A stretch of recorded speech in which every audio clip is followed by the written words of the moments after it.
Setelah semua yang terjadi, Mika memutuskan untuk berkencan dengan Doha. Kemudian Mika membawa Doha menuju kamar pasien rumah sakit dan mengatakan sisa waktu hidup mereka. Mika mendatangi seorang kakek yang menginginkan coklat dari anak kecil. Mika memberikan jepit rambut kepada anak kecil supaya dia memberikan coklat kepada sang kakek. Mika melihat sisa waktu yang dimiliki kakek hanya 1 hari saja, dan dia bilang hal ini kepada Doha dan juga mengatakan bahwa sisa waktu yang dia miliki hanya 87 hari lagi. Doha harus siap jika waktu itu tiba, tapi Doha menganggap bahwa Mika mengatakan ini sebagai alasan untuk menolaknya. Doha lalu menceritakan hal ini kepada Wujin. Wujin mengatakan bahwa wanita tidak menyukai hal yang mudah. Ketika dia sudah mendapatkannya, maka dia akan menjauhinya dan mempermainkan hatinya sehingga dia tergila-gila kepadanya. Setelah itu Subong menjenguk Doha. Lalu Doha bilang padanya bahwa dia ingin membatalkan pernikahan. Dia telah jatuh cinta dengan orang lain. Tapi Subong tidak akan melepaskan Doha. Dia akan menunggunya sampai Doha bosan kepada Mika. Setelah pembicaraan itu, Subong meminta seseorang untuk mengawasi Doha. Dia ingin mengetahui aktivitasnya. Di lain waktu, Dimas dibawa ke kantor polisi. Mika mencoba membelanya bahwa kejadian itu tidak disengaja. Tapi Dimas mengakui bahwa dia akan membunuh semua orang yang ada di TKP. Dia ingin secepatnya untuk ditahan sebab dia hanyalah beban di dalam keluarganya. Lalu tiba-tiba saja istrinya datang dan bilang kepada Dimas bahwa dia bukanlah beban. Sang istri minta maaf sebab dia tidak mempedulikan Dimas yang sedang kesulitan. Dia ingin Dimas pulang dan kembali berkumpul dengan anaknya. Melihat kejadian ini, Doha lalu meminta keringanan kepada polisi. Lalu setelah itu Wujin memberitahu Doha bahwa kakek yang ditemui Mika kemarin telah meninggal. Doha kemudian bilang kepada Mika bahwa apa yang dia katakan telah terjadi. Lalu Doha meminta kepada Mika untuk melihat jam miliknya. Namun sayangnya Mika tidak bisa melakukan hal itu. Dia tidak bisa melihat jam waktu milik Doha. Walaupun begitu, Doha tetap percaya kepada Mika. Lalu Doha meminta Mika supaya menginap di rumahnya. Seperti apa yang dikatakan Mika, jamnya berhenti ketika Doha ada di sampingnya. Jadi Doha membuat Mika untuk selalu bersamanya, supaya waktu Mika lebih lama lagi. Awalnya Mika tidak mau melakukan hal itu, tapi tetap saja Mika akan melakukan apapun supaya jam waktu miliknya bertahan lebih lama. Di lain waktu, Mika menemui Jaeyu. Dia dipilih sebagai pemeran pengganti ketika pemeran utama wanita tidak bisa melakukannya. Tapi Mika harus menjalani audisi lagi untuk mendapatkan posisi itu. Setelah itu, Mika mengajak Doha untuk pergi bersama Ibu Oh. Mereka menjalani double date dan bersenang-senang di sana. Kemudian, Ibu Oh ternyata juga bisa melihat jam waktu sama seperti Mika.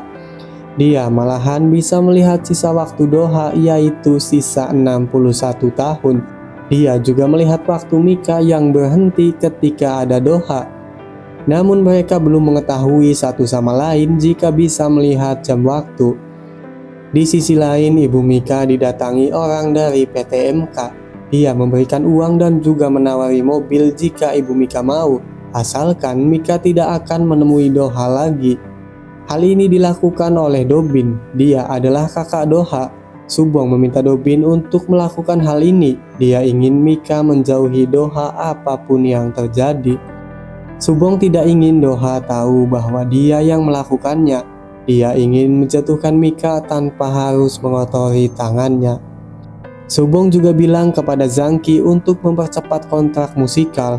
Jika dalam waktu 1 minggu PT MK tidak mengirim kontrak dengan MGBC, maka PT Congklak akan lepas tangan dalam proyek ini. Doha mengetahui bahwa ini adalah ulah Subong. Kemudian dia menawarkan hal yang tidak bisa ditolak oleh Zangki. Doha menawarkan 51% saham kepadanya jika Zangki tetap maju dalam proyek ini, dengan syarat bahwa Subong tidak akan ikut andil di dalamnya. Doha mengambil resiko yang sangat bahaya. 51% saham cukup untuk melepas jabatan Doha. Di lain waktu, Ibu Mika kini menemui Doha. Dia menceritakan bahwa ada orang dari PT MK yang membawa koper besar dengan uang di dalamnya. Tapi Ibu Mika menolaknya. Dia lebih memilih anaknya ketimbang uang. Lalu Ibu Mika meminta Doha untuk menjauhinya. Dia tidak ingin Mika terluka akibat dekat dengan Doha. Sementara itu, Mika telah lolos audisi. Dia berhasil mengalahkan Elin dengan selisih 1 poin. Setelah itu, Subong mengajak Mika untuk bicara. Dia ingin Mika untuk meninggalkan rumah Doha. Jangan bertindak seperti wanita murahan. Ucapan ini membuat Mika sakit hati. Subong juga bilang bahwa dia akan menghancurkan Mika dan Doha tidak akan bisa melindunginya. Setelah itu, Mika menunggu di depan kantor dan pulang dengan Doha menaiki bis.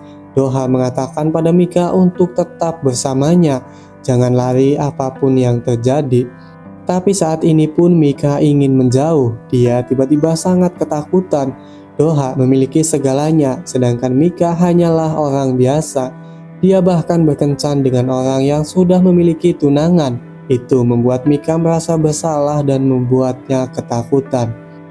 Di sisi lain, Sung Hee mengajak adik Mika yaitu Jin Woo untuk makan malam. Dia melakukan ini karena Jin Woo yang memintanya. Sung Hee bertemu dengan Jin Woo di kantornya. Dia bertanya apa yang sedang dia lakukan dengan ibunya di sana. Sung Hee curiga bahwa ibu Mika melakukan sesuatu. Lalu Jin Woo akan menceritakannya setelah makan malam. Tapi ketika makan malam, mereka malah pingsan akibat terlalu banyak minum alkohol. Keesokannya mereka bangun di rumah Sung Hee dalam keadaan hanya memakai dalaman. Sung Hee lalu panik dan menganggap bahwa Jin Woo melakukan hal yang tidak-tidak. Tapi Jin Woo beralasan bahwa setiap kali dia mabuk, dia akan melepaskan pakaiannya. Hal ini cukup untuk meyakinkan Sung Hee. Di sisi lain, Doha sangat kesal kepada Jae-yu. Dia sudah memutuskan semua pemain kecuali pemain utama. Jae-yu merahasiakan ini dari Doha. Namun hal ini adalah permintaan Subong. Subong juga mendatangkan aktris hebat bernama Jun-a sebagai pemeran utama dalam musikal ini. Kemudian Doha bertemu dengan Jun-a ketika sedang bersama Mika. Jun-a adalah cinta pertama Doha. Doha kemudian menatap Jun-a tanpa kedip sekalipun. Hal ini membuat waktu yang dimiliki Mika menjadi berkurang. Di sini ada Jun-a, cinta pertama Doha. Lalu Mika orang yang dia cintai saat ini. Kemudian Subong yang menunggu Doha di masa depan. Subong mendatangkan Jun-a untuk membuat Mika menjadi goyah. Siapakah yang akan berhasil merebut hati Doha? Masa lalu, masa kini, atau masa depan? Kita nantikan di episode selanjutnya.